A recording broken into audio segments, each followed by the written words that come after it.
Om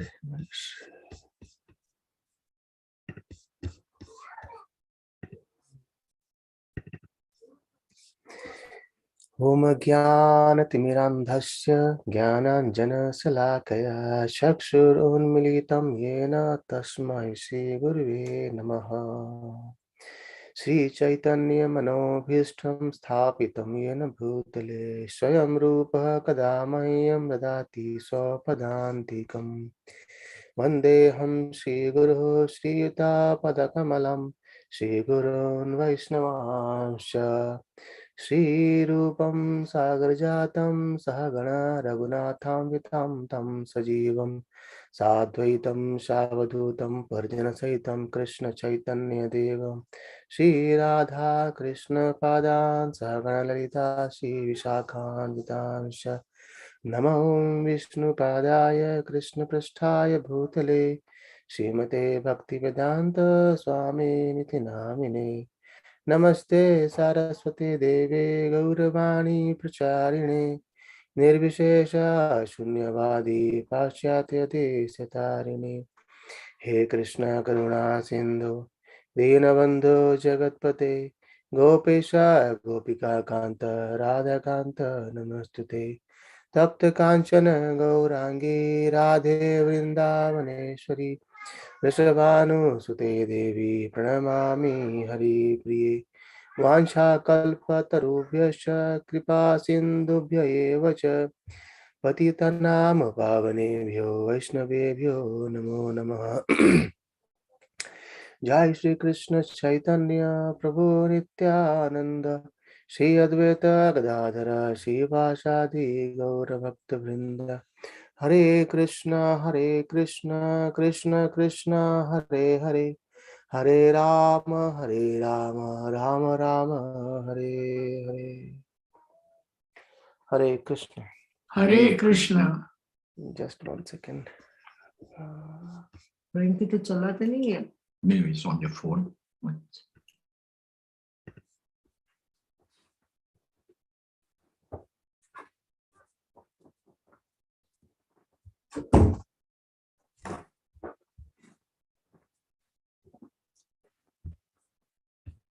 Hare Krishna. So we were discussing chapter 9, and there we discussed till I think 27 verse. Today we'll start with 28. So this is a very important section, or very, the Bhagavad Gita I divided into 3 sections. The first 6 chapters, then the middle 6 chapter, and the end 6 chapter. And the middle 6 chapter are very important. These are all described by the Bhakti Yoga from chapter 6 to 7 to chapter 13. And in the middle of that, chapter 9 and chapter 10 are the heart of Bhagavad Gita. It's Krishna starts, the chapter name itself is the most confidence in knowledge. And even the starting few verses, sections of chapter 10 also very, very important. And we are actually entering to the end of chapter 9, where Krishna is describing about the glories of bhakti. And we have just touched two verses of that, 26 and 27 as of now. And we'll try to check more. We have more 7 verses in this chapter and more. So in this chapter 7, we have seen how Krishna glorifies about the knowledge about Krishna and the knowledge he's going to give in this chapter, right? And then we discussed about Krishna's energies, how it works, and then we discussed about the varieties or different ways of people worship Krishna, ekatvena, pratatvena, bahudha, visamukha. And then Krishna describes us about the demigod worship, and then impersonalism and other things. And now we have entered the last sections, which is the essence of all the Vedas, actually essence of everything, that is the Bhakti Yoga. And in 2 verses, let me share the screen, and we actually, Prabhupada writes elaborately on text 26. Right. What happened? Text 26, Prabhupada elaborately writes long purport, isn't this? If one offers me with love and devotion a leaf, a flower, a fruit, or a water, I'll accept it. And we have tried to cover many sections as part of this purport of Prabhupada. And if you remember, the Prabhupada also mentions here in this that one who loves Krishna will give him whatever he wants, and he avoids offering anything which is undesirable and unasked. Right. So this Prabhupada mentioned that if anyone wants to love Krishna, if anyone wants to attain Krishna, if anyone wants to go to the Vaikuntha Loka, as to Goloka Vrindavan, others, then he must do what Krishna says, and he must avoid what is not being desirable and what is not being asked. So he says, thus meat, fish, eggs should not be offered to Krishna. And if he desired such things as offering, he would have said so. Instead, he clearly requests thus that a leaf, fruit, flowers, and water can be given to him. And he says, of this offering, I'll accept it. So that's we discussed earlier. Prabhupada says, vegetables, grain, fruits, milk, water are a proper food for human being and are prescribed by Lord Krishna himself. So also Prabhupada mentioned about text 13 from chapter 13 that if we eat for our own sense gratification, we're actually eating only sin. Otherwise, if devotees, they offer to Krishna, they are actually karma free. Right. So the food which you offer to Krishna, it becomes prasad, and that prasad is actually karma free, has no reactions. Right. And then we discussed elaborately about others. And then that text 26 was completely like of pure devotees. And then text 27 comes about what happened if you can't perform at that level, that everything is for Krishna. If you can't do it, like, we act what Krishna says. If we can't act on that way, then what can we? If you want to work our own side, if you want to do as we wish, then what to do? Then Krishna also explains us in text 27. He says, Yat karoshi yadasnashi, yat jushushi dalasi, yat tapasvashi kaunteya, tat kurvasamat arpana. So whatever you like to do it just as an offering to me. So whatever you do, whatever you eat, whatever you offer or give away, and whatever you austerity or you perform, do that, O son of Kunti, as an offering to me. Indirectly, it actually doing this earlier, the previous verse, isn't it? So as I was giving example earlier that what are the way we desire to have. Let's suppose someone is a good painter, and let's do the good painting of Krishna. Right? If someone is a good cook, let him prepare nice palatable dishes for Krishna and offer it. Right? If someone is good at something, good as blogging, he can write some good blogs for Krishna, about Krishna, from Bhagavad Gita and Bhagavatam. Right? In that way, whatever we like to do, just do it as an offering to Krishna. That also we discussed earlier, and the Prabhupada nicely says that it is the duty of everyone to mold his life in such a way that he will not forget Krishna in any circumstances. It means whatever you like, right? Do it as an offering to Krishna, and then it becomes pure as well. We get purified as well in that way. Right? Let's see from text 28. What happens if we offer to Krishna things? What happens if we accept what Krishna says? Let's see this verse. This verse actually results for offering everything to Krishna. Please repeat after me. Subha subhas phaler. Sorry. Subha subhas.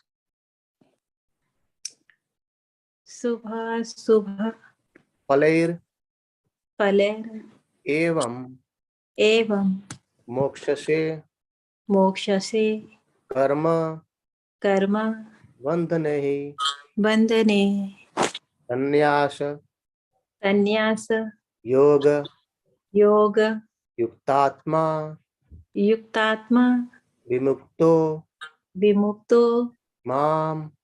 mam Upeshasi. upyashasi Shubha shubha phalerevam. shubha shubha phalerevam Mokshase karma bandhane. mokshase karma bandhane Sannyasa yoga yuktatma. sannyasi yogi yuktatma Vimukto mamupusase. vimukto mam upyashasi.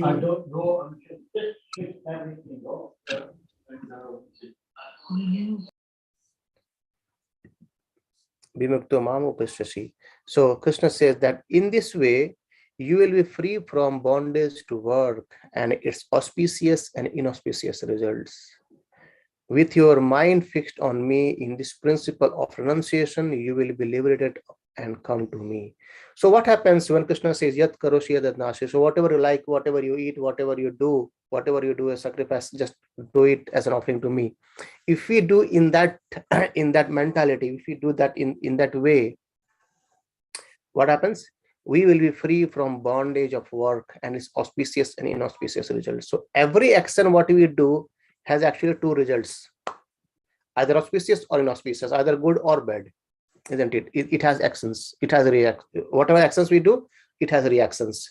So if we do something good, we are actually accumulating some good or pious activities, fire results. If we do some bad, we are accumulating something bad, right, or impious or inauspicious.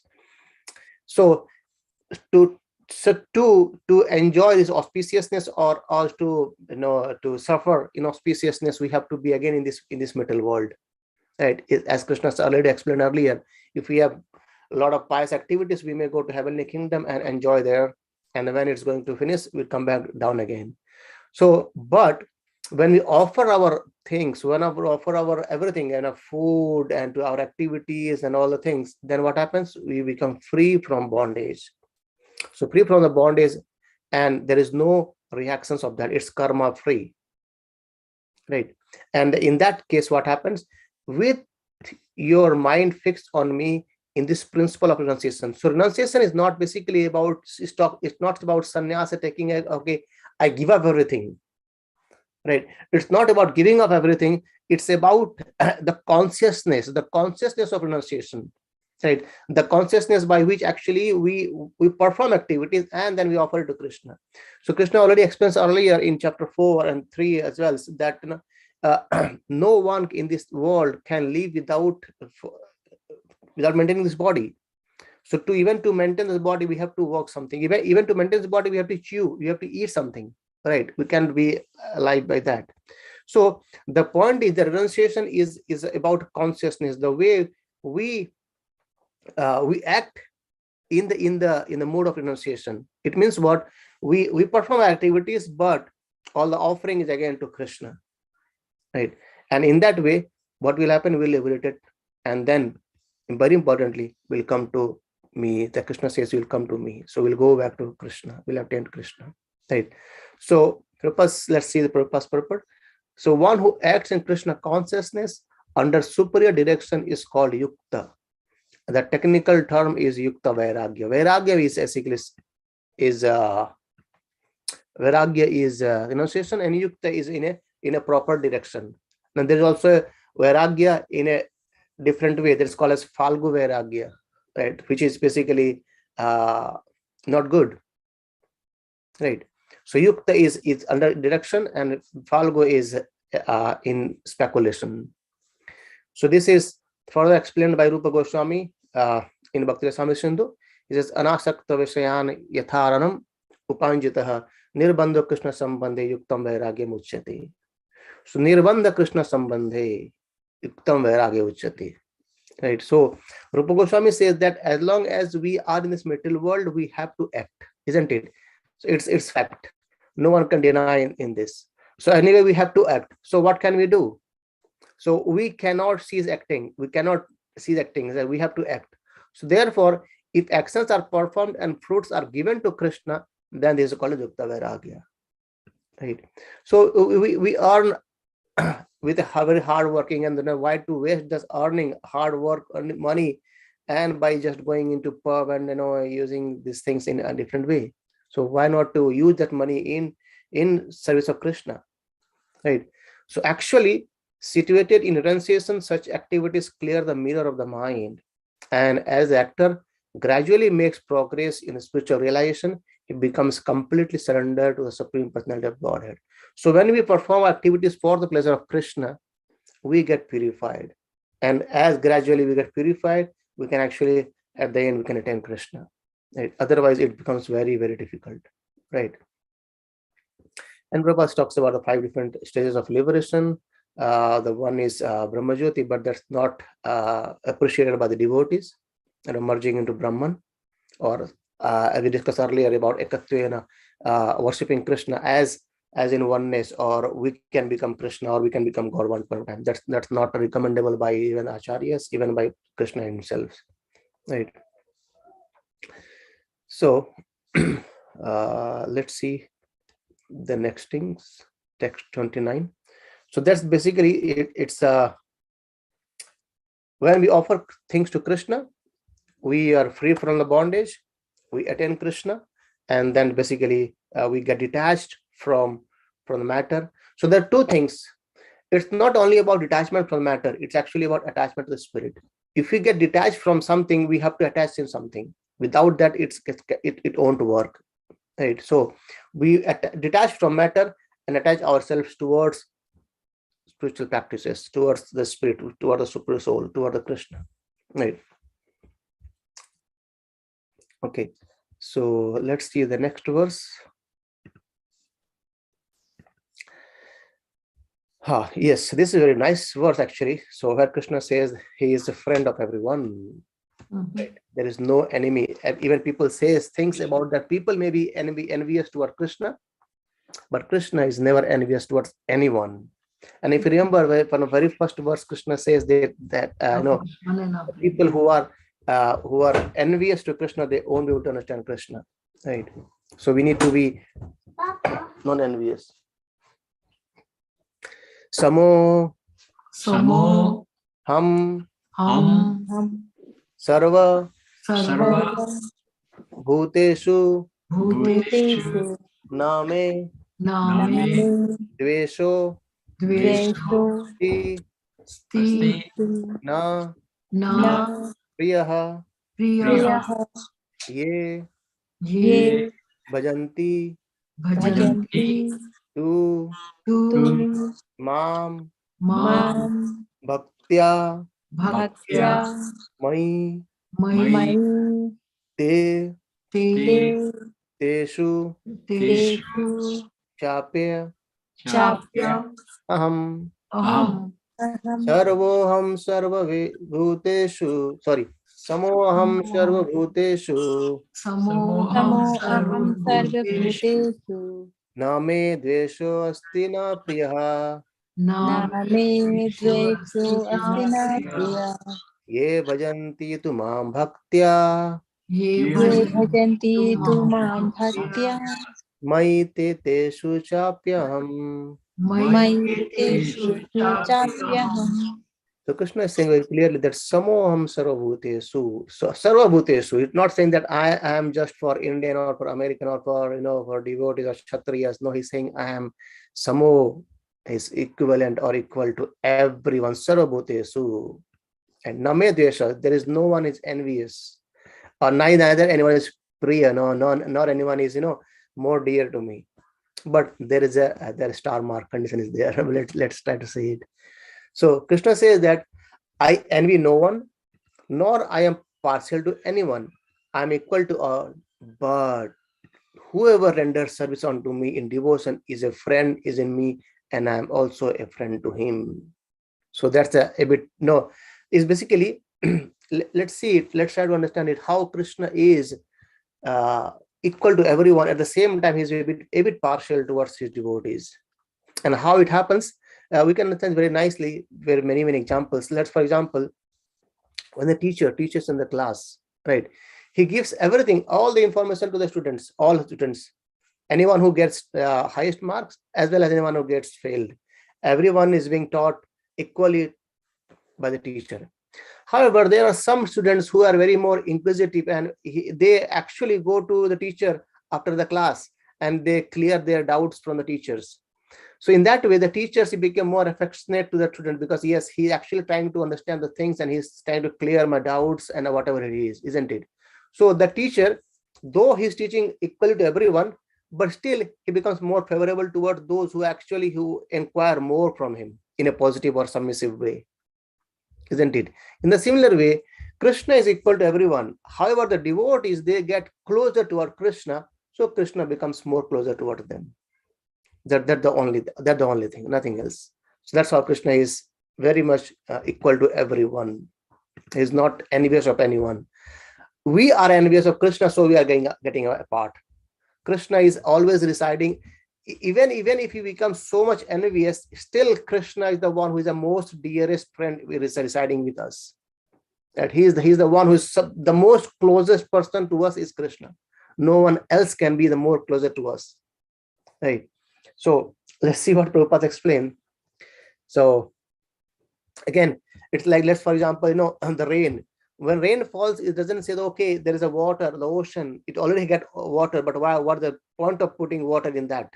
Isn't it? But still, when rain comes, it comes everywhere, right? So that's how Krishna is kind of cloud. It falls everywhere, right? And also, devotee gives me an example, like example of a person who gives charity, right? A person has so much of money, he comes and gives charity to the poor people, but at the same time, he has something special for his own son, isn't it? He gives many things for his own son. So though he is charitable, he is actually very much good for all of people who are the poor people who are getting charity from him. At the same time, the same person gives something more to his own son. That's how Krishna is equal to everyone, but he's more affectionate. He's a more reciprocable towards who try to associate with Krishna. That are basically bhaktas, right? So let's see what Prabhupada says. One may question here that if Krishna is equal to everyone and no one is his special friend, then why does he take special interest in the devotees who are always engaged in his transcendental service? Isn't it? That's the same question anyone can have it. But this is not discrimination. It is neutral. It is natural. It is natural. How? Any man in the world, material world, may be very charitably disposed, yet he has a special interest in his own children. Right? The Lord claims that every living entity in whatever form is his son, and so he provides everything with a generous supply of the necessities of life. He's just like a cloud which pours rain all over, regardless of whether it falls on rock, land, or water, as we just discussed, right? So, but for his devotees, he gives specific attention. Such devotees are mentioned here. They are always in Krishna consciousness. So anyone who is always in Krishna consciousness, Krishna takes more attention towards them, right? So if you see, in the same question actually happens to be in Srimad Bhagavatam by Parikshit Maharaj, and then Srila Prabhupada, Sukadeva Goswami, he narrates in Canto 7 about Krishna is actually dear to everyone. He's not partial. He's not partial, right? So, however, as said, as the devotees are more, more dedicated, more devoted toward Krishna, so Krishna also takes care of them in that way. Even if we took already an example as well, let's for example, when we have a family gathering in the park, all the children of all the family members, they are playing to each other, they are all affectionate, everyone is looking to each other's.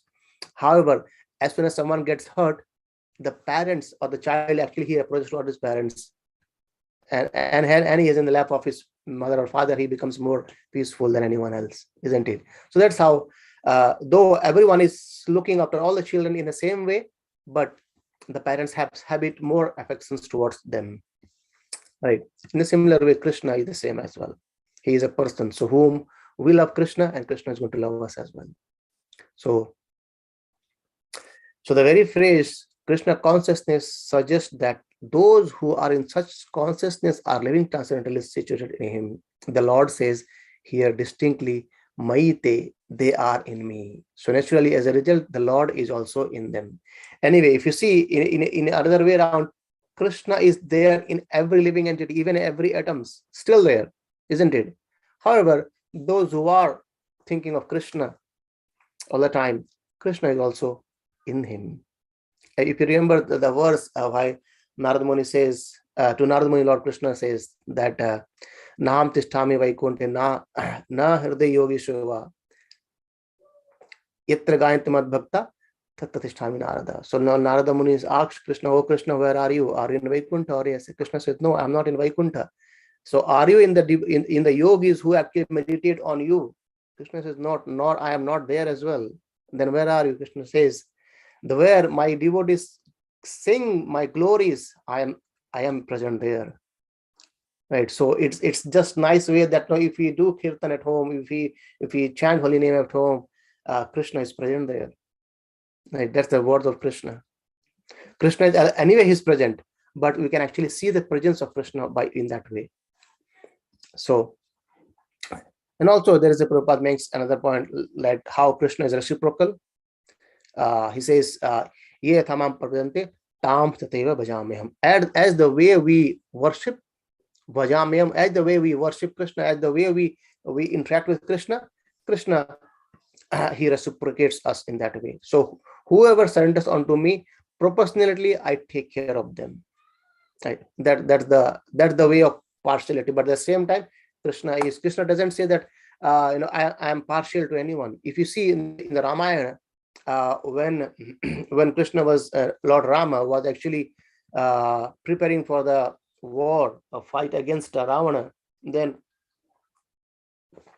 Vibhishan, he's actually from the party of Hanuman, from the party of Ravana, the brother of Ravana itself. And all some of them suggested that no, he is actually a spy. He don't bring his in our team. But still, Lord Rama says, he has came to me, I will take care of his, no matter whomsoever he is. And also it's being described, the devotee says that when is being asked to Lord Rama that you before the war, before the fight, actually you are saying that you have made this Vibhishan as a Lankapati. Right, Ravan is still alive, and what happens if Ravan comes and surrenders and says, okay, oh Lord Ram, I surrender to you, then what we will do? Anyway, we have given this kingdom to Vibhishan. Then Krishna says, Lord Rama says very well, yes, okay, if Ravana surrenders to me, I'll give Ayodhya to Ravana. No worries on that. Right, that's how Krishna is. That's how Lord Rama is. Right, so anyone or everyone can take shelter of Krishna, but the only problem is that we don't try to take shelter of Krishna. Krishna is waiting for us to come, but we are actually going away from him. So and Prabhupada gives another nice analogy to understand this. He says, when a diamond is set in a golden ring, it looks very nice. The gold is glorified. At the same time, the diamond is glorified as well. So the Lord and the living entity eternally glitter, and when a living entity becomes inclined to the service of the Supreme Lord, he looks like gold, right? And the Lord is diamond.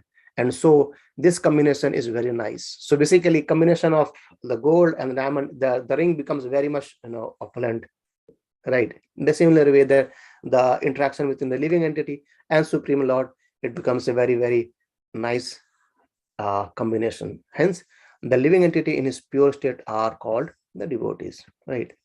So that's how Krishna is equal to everyone.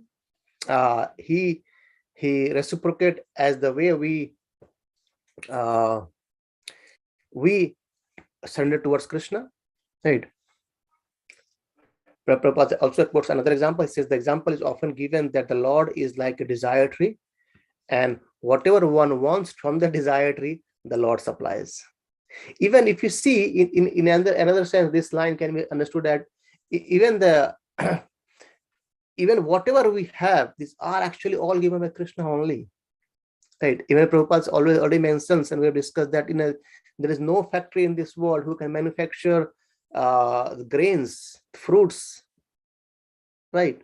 No factory is there, right? And everything is grown through the material nature. It's Krishna's energy, right? So everything is of Krishna, right? Okay, let's try to take another more verses. And text 30 is again even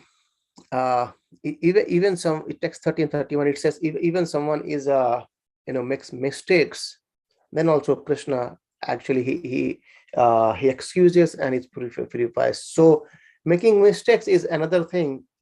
Intentional mistakes and accidental mistakes, right? So if you sometimes we make some accidental mistakes, Krishna forgives us. And if we make some intentional mistakes, that might not be forgiven by Krishna.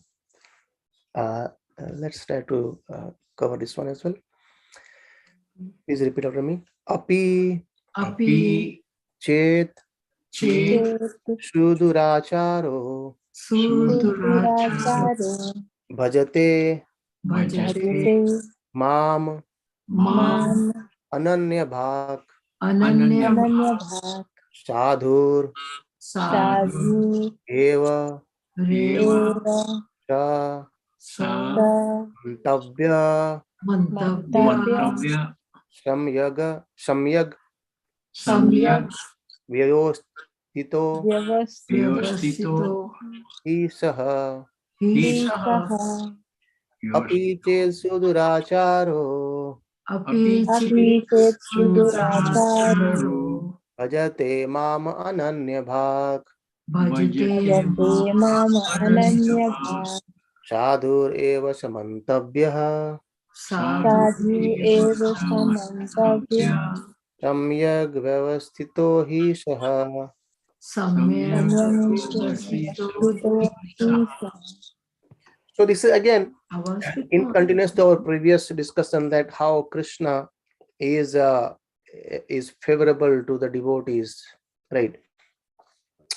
And he's also equal to everyone.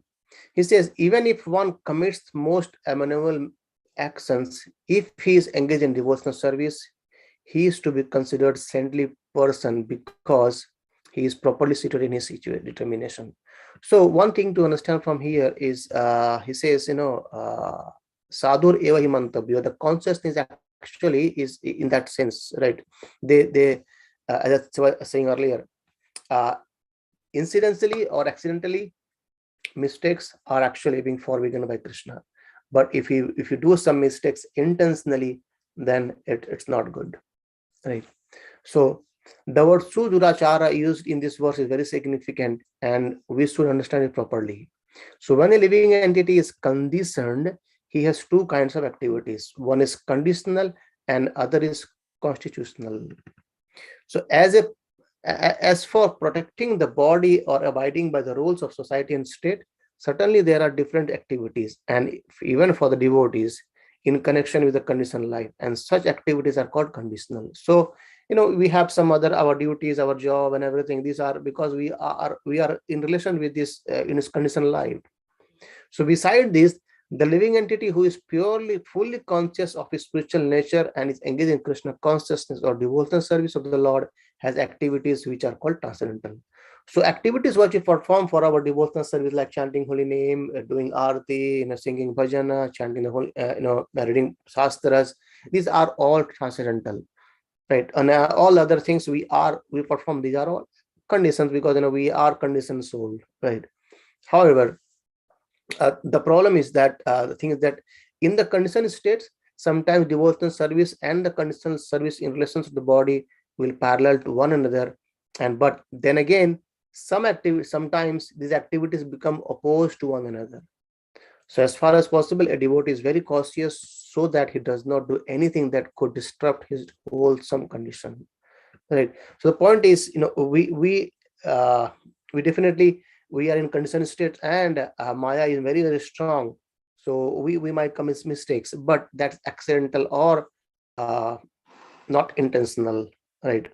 So when we make mistakes, the devotees, they are more serious that, okay, these are the mistakes we have made, and they are very cautious about in future, right? And definitely we are not perfect, right? We are human being and we are not perfect, and we have a lot of anarthas coming from our back previous lives.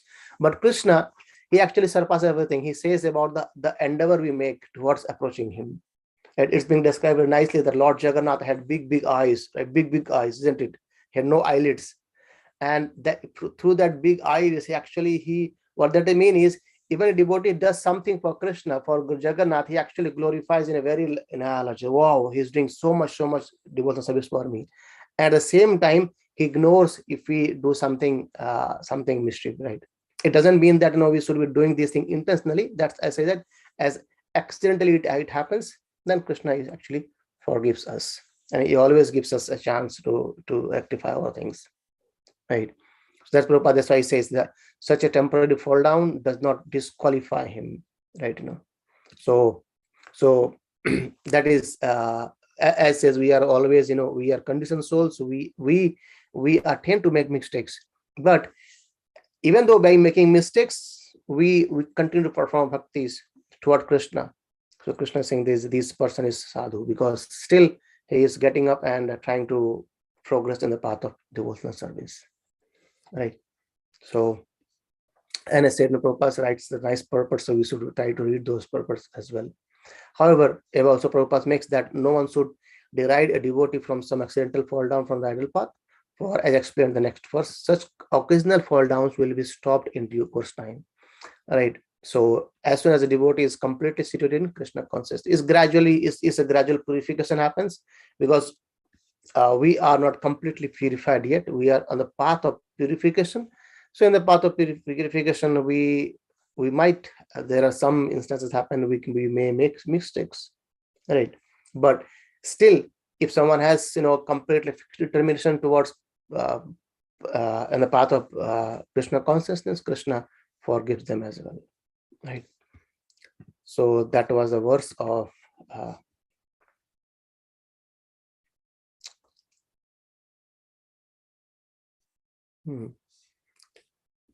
nice proper lives in the about the examples of others as well.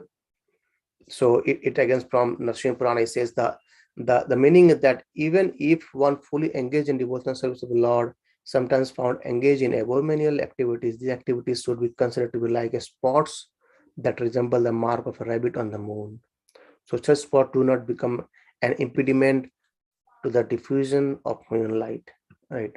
Similarly, the accidental fall down. So this all talks about accidental incidentals. It's not nothing intentional, right? So if someone says, okay, I am now chanting the holy name, and I have heard that holy name, chanting holy name, it clears our anarthas, it takes away our sins. So let me perform sinful activities and chant the holy name. It will clear me things. No, this is afrad.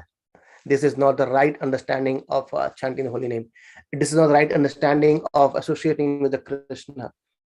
This is not the right understanding about associating with the Krishna and his devotees on the books, right? So accidentally, if it happens, Krishna forgives us. But intentionally, if it happens, then we are making aparadha. And that becomes impediment in our progress of Krishna consciousness, in the progress of our bhakti, right? So there is 3 more verses left, 4 more, 31 to 34. 34 is again very, very important. So let's take one more verse, 31st, because 31st again is in continuation of 31, 30th. So we'll conclude this one today. So Shipram Bhavati Dharmatma Shashwat Shantim Nigachati Kaunteya Pratijanihi Name Bhaktah Pranashyati. This last line is much important. He says, Name Bhakta Pranashyati. Let's sing this some further first. Shipram Bhavanti Dharmatma Shashwat Chandim Nigachati Kaunteha Pratijanihi Name Bhakta Pranashyati. What Krishna says, listen is very, very carefully. He says, he quickly becomes righteous and attains lasting peace. So the previous verse, like, if someone makes some accidentally mistakes or fall downs, what happens? He quickly becomes righteous and attains lasting peace. But then Krishna says, O son of Kunti, declare it boldly that my devotee never perishes. So anyone has become devotee of Lord, he is never going to perish. This Krishna these are the words of Krishna. right? The only thing that we need to be determined in our path, even if there are some turbulence here and there, but still if we are on the right track, the path of devotional service, Krishna says, I take care of them. My devotee never perishes, right? So this should not be misunderstood. Clearly, isn't it? Prabhupada says that, sometimes we take Krishna consciousness and do some mischief activities. So let's see it. This should not be misunderstood. In the 7th chapter of the the Lord says that one who is engaged in mischievous activities cannot become devotee of the Lord. So that's a previous verse says, it's accidental, not intentional. So one who is not a devotee of the Lord has no good qualification whatsoever. The question remains then, how can a person engage in abominable activities, either by accidental or by intentional, be a pure devotee? The question may justly be raised. The miscreants, as stated in the 7th chapter, who never come to devotional service of the Lord have no good qualification, as is stated in Srimad Bhagavatam as well. Generally, a devotee who is engaged in the 9 kinds of devotional activities is engaged in the process of cleaning all mental contamination from the heart. He puts the Supreme Personality of Godhead within his heart, and all sinful contaminations are naturally washed away. So continuous thinking of the Supreme Lord makes him pure by nature. So gradually and gradually, when we chant the holy name, we get purified. I remember, I think I remember a very time that once Ramananda Prabhu from our Konabhavan temple, he was giving a class, and he says, when we chant the holy name, right, Hare Krishna, Krishna Krishna, Hare Hare, Hare Ram, Ram Ram, Hare Hare, one layer of our impurities passed away. Then we chant again, the another layer goes away. So as we chant more and more and more and more, the layers or the dust in our heart, it gets clean one by one. And as we clean, the mirror gets cleaner and cleaner and cleaner. So that's how our consciousness, our mind, and our purity that got purified. And in that purification, we understand Krishna gradually, right? Right. So last verse says, Prabhupada, this will protect a devotee from all accidental fall downs. What that? Chanting of Mahamantra and without stoppage. So at the same time, we should not be thinking that, okay, let me chant the holy name, let me chant the Mahamantra and do whatever I wish. That's not the case. That is basically, we are not ending in the right direction, right? So it's like, driving whatever they let me drive what the way we like, I like, and we'll see that though we'll get them bills from our traffic police, right? We have to follow the rules and regulations as well at the same time, right? So that's how we discussed about how Krishna is always equal to all. However, he is a bit inclined towards his devotee. That's also we have seen, and then also we have discussed about how Krishna excuses and purifies even there is some mistakes happens in the path of devotional service, right? Or the devotees, when they do mistakes, accidentally, then it remains in there, and then it get purified very quickly as well, right? And they come back again to their track very quickly. However, if you perform intentionally, it will the way around. So if you see, when we drive, if you see there are white marks on your lane, isn't it? The white marks on the both side of the lane, it actually says that you need to be in your track. You can't go here and there. Have you noticed it? You all drive, right? You must have seen it. So what happens if you just notice, when you drive and when you take your car towards this white line, it makes a sound grrr, and that gives a signal that I know we are actually on the wrong track now. Back in your own lane, come back into your lane, isn't it? So that's how when we make some mistakes and we are serious, and then that mistakes remain us as a line that, okay, no, I don't have to make this mistake again. And that's why Prabhupada has given these 4 relative principles, right? So no meditating, no intoxication, no gambling, and no illicit sex. So that these are the guidelines, they're the track it says, okay, no, you don't have to do this, be on track. And these are the don't, and the do's is reading Bhagavad Gita, Srimad Bhagavatam, associating with the devotees, and chanting the holy name, and nothing, right? So we'll stop here, and the remaining 3 verses, 32, 33, and 34, will conclude in our next Wednesday. That will be conclusion of our chapter 9, very, very important chapter. And then we'll go ahead. Hare Krishna. Any questions, any thoughts, any comment, please let us know. And thanks for joining as well. We'll chant the holy name for 5 minutes or so after this. If anyone has no questions, then